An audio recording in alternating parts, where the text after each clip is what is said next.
Farewell number 2. You truly were my doctor.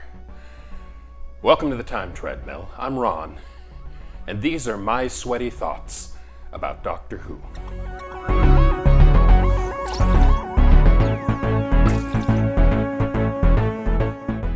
Before we get into the meat of the incredibly significant ending to this story, can we just take a moment to talk about the Warlord as played by Philip Madoc? Okay, take a look at this guy and tell me, who does he remind you of? Because every time he speaks, every time he moves, every time he gestures in that black turtleneck, all I can see is Steve Jobs. It is uncanny. And decades ahead of its time, but that's Doctor Who for you, always wibbly-wobbly with the timey-wimey stuff. As to the ending of War Games, well, what can I say? The Time Lords finally make their triumphant appearance. The Doctor is put on trial for violating their non-interference law. Jamie and Zoe are both returned to their own timelines, with only the memory of their very first adventure with the Doctor. And as for the Doctor himself, he's sentenced to a regeneration and exile on Earth. Although, important to note, the word regeneration is not used.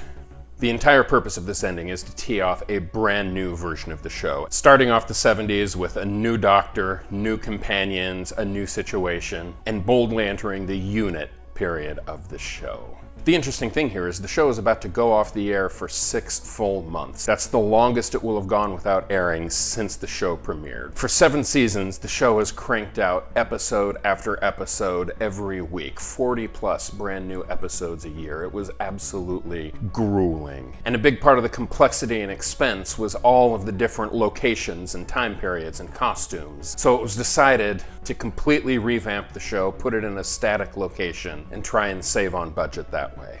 And I'll get to all of that with tomorrow's new episode, Spearhead from Space. But as for this is me saying goodbye to my Doctor, the second Doctor.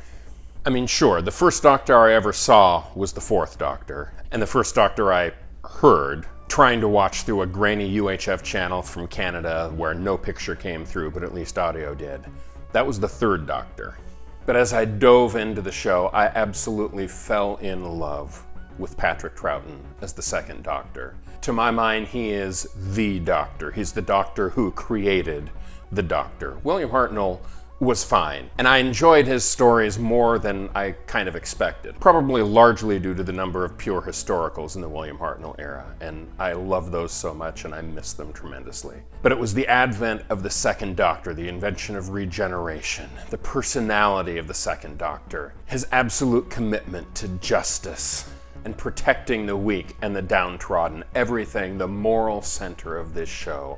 All of that grows from Patrick Troughton.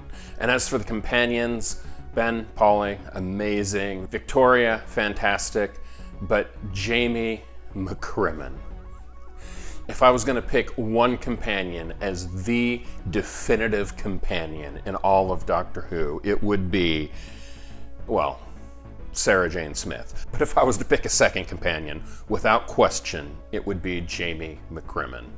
Fraser Hines and Patrick Troughton easily could have spent the rest of their lives playing with each other in those roles and been endlessly happy. And it's only because of the shift to the color era and other things happening behind the scenes that they both finally decided it was time to step away for their own reasons. And they will both be terribly missed. Don't get me wrong, the 3rd Doctor era is amazing. I'm really looking forward to diving into it tomorrow. But this slice of history that I finished today, this is just some of my favorite Doctor Who of all time. Tomb of the Cybermen, The Invasion, oh, so many good stories, so many great 2nd Doctor stories. Farewell to the 2nd Doctor, and Jamie, and Zoe, and Victoria, and Ben, and Polly, and Black and White. Hello to a brand new era with Time Lords, and color, and James Bond-style action-adventure. It's been a great ride, and I look forward to starting the next phase tomorrow. And so, until then, stay home, stay safe, be kind, be patient, and I will see you tomorrow.